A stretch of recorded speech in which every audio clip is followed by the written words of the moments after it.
Vous n'avez vraiment, mais vraiment pas envie de faire certaines choses aujourd'hui? Bonjour, c'est Bertrand, votre coach web. Bienvenue dans ce nouvel épisode du podcast, épisode 416. Et oui, alors si vous n'avez pas envie de faire certaines choses aujourd'hui, je vais vous donner une petite astuce pour lutter contre cette procrastination, parce que c'est bien de ça qu'il s'agit aujourd'hui. Et nous sommes tous comme ça, voilà. Vous pouvez avoir la grande forme, beaucoup d'énergie, mais il y a des choses, des fois, vous n'avez pas envie de travailler dessus. Une petite histoire, il y a un dossier sur lequel j'avais beaucoup procrastiné, un truc que j'avais vraiment pas envie de faire, parce que pour moi en fait il ressemblait à une perte de temps. Je voulais d'abord faire des choses qui étaient plus en rapport avec mon activité, et là c'était un truc administratif, un truc qui me semblait mais vraiment pénible. Alors qu'est-ce que j'ai fait? J'ai repoussé, et à un moment ça finit par nous tomber sur le coin de la figure, et on se dit dans ces cas-là, faut bien que je finisse par le faire. Alors la question est de se dire, comment on finit par s'en débarrasser de cette tendance à repousser dans le futur, à procrastiner? C'est comprendre le mécanisme. Et j'ai compris le mécanisme dans un livre qui s'appelle Guerrier du temps de Steve Chandler. Alors Steve Chandler, je vous en ai parlé un petit peu, je vous ai parlé d'un livre la semaine dernière sur le coaching. En fait, il avait été écrit par lui. Et Guerrier du temps, c'est aussi sa vision à lui de comment finalement on peut arrêter de perdre son temps. Alors Steve Chandler est coach, et il donne une image de ce...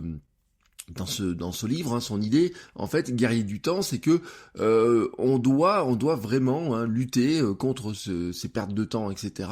Et le guerrier du temps sort son épée et démembre la procrastination. Autrement dit, dans son image à lui, il découpe les tâches en micro-actions, mais vraiment en toutes petites actions. Mais avant de venir à ce découpage, en fait, il rappelle un élément qui est important et qui est très intéressant, c'est que le cerveau grossit toutes les tâches à venir et les rend effrayantes. Et en fait, c'est ça qui provoque la procrastination. Alors il donne une autre image, c'est qu'en fait, quand on essaye d'imaginer le futur, on a une tendance finalement à imaginer toujours le pire scénario. En fait, il dit que dans le miroir du futur, les objets sont plus gros qu'ils ne le sont en réalité. Notre imagination, en fait, quand elle essaie d'imaginer le futur, c'est toujours de l'imagination, puisque finalement on ne sait pas ce qui va arriver, quand nous pensons à ce futur, on imagine toujours le pire scénario. Et donc le mécanisme à comprendre est assez simple, c'est-à-dire que on imagine une chose que l'on doit faire, on sait qu'on a une chose à faire, on imagine la chose que l'on doit faire, on imagine donc le pire, cela nous effraie et donc on repousse à plus tard parce que on n'a pas envie de se coltiner ce qui est effrayant. Alors, Steve Chandler, l'une de ses solutions, et c'est un petit peu l'axe d'une partie du bouquin, c'est de nous encourager à être dans le présent et ne pas se préoccuper de l'avenir. En fait, lui, il est dans l'action présente et il dit un truc qui est très intéressant, il dit ne vous préoccupez pas de créer votre année parfaite, préoccupez-vous de créer votre journée parfaite, c'est-à-dire travailler, vraiment être dans le présent.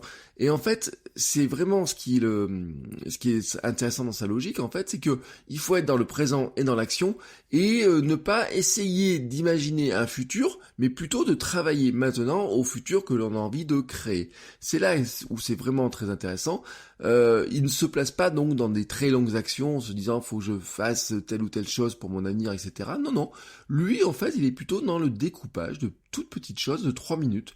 Faire cette chose, en fait, de les découper, ce qui paraît très gros comme ça, en toutes petites choses de 3 minutes, et en 2 heures, il dit on peut faire 40 petites choses. Alors, 40 petites choses, si vous faites 40 petites choses en 2 heures, faut le dire, c'est quand même très gratifiant, c'est-à-dire que vous arrivez, puis vous vous rendez compte, vous faites une petite chose, et vous vous retrouvez finalement dans un processus qui devient gratifiant, et donc motivant, et donc vous enchaînez les petites choses.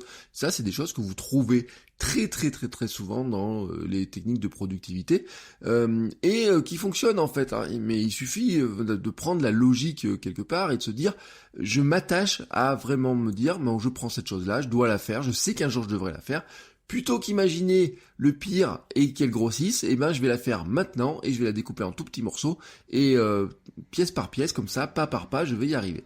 Alors dans mon cas, cette fameuse tâche administrative était finalement pas du tout effrayante, c'est ça qui était le plus amusant.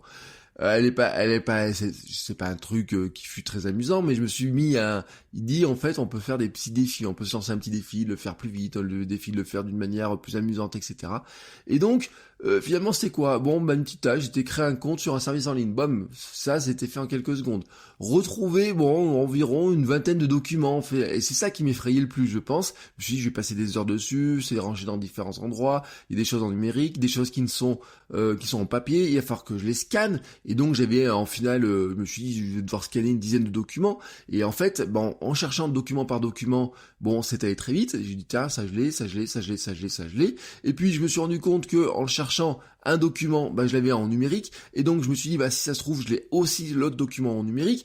Et donc je me suis retrouvé non pas à devoir scanner mes 25 documents, mais finalement en scanner une dizaine. Mais je me suis dit ça a passé du temps, passer des documents qui font plusieurs pages, etc.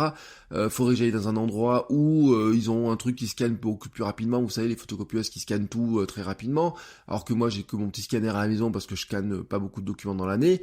Je m'imaginais que ça allait me prendre des heures, et puis en fait, qu'est-ce que j'ai fait? J'ai mis le premier papier dans le scan, j'ai dit tac, ça c'est fait, maintenant tu le ranges là-dedans, hop, le deuxième, troisième, quatrième, et finalement, c'est allé extrêmement vite. J'avais quelques mails à envoyer, 2, 3, je me suis dit hop, t'envoies un mail, t'enverras le deuxième, t'enverras le troisième, pas de fioriture, et la tâche qui était effrayante comme ça, était faite en moins de 2 heures. Voilà.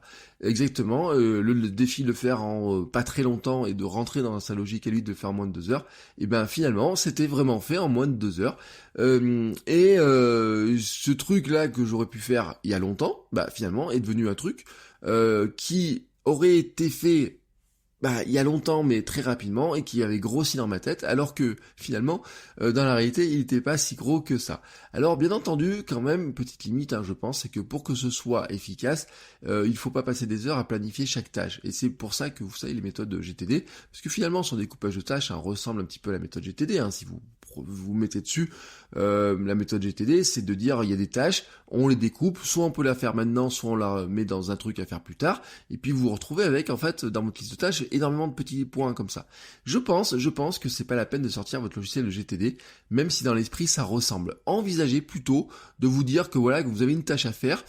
Plutôt que de la regarder dans sa globalité, demandez-vous plutôt si vous pouvez pas la découper, mais gardez ce découpage, alors soit dans votre tête, soit, moi vous savez, il y a des choses, plutôt que de sortir un logiciel de GTD qui prend beaucoup de temps, etc. pour chaque élément, plutôt de dire, à la limite, si j'ai peur d'oublier certaines étapes, où je veux avoir des jalons, je les note sur une feuille, sur un post-it, sur un bout de papier, ou alors j'aimais bien une application qui s'appelait Task Paper sur ordinateur, sur Mac, parce qu'elle permettait de, mettre quelques listes à points, ça, où vous les cochez.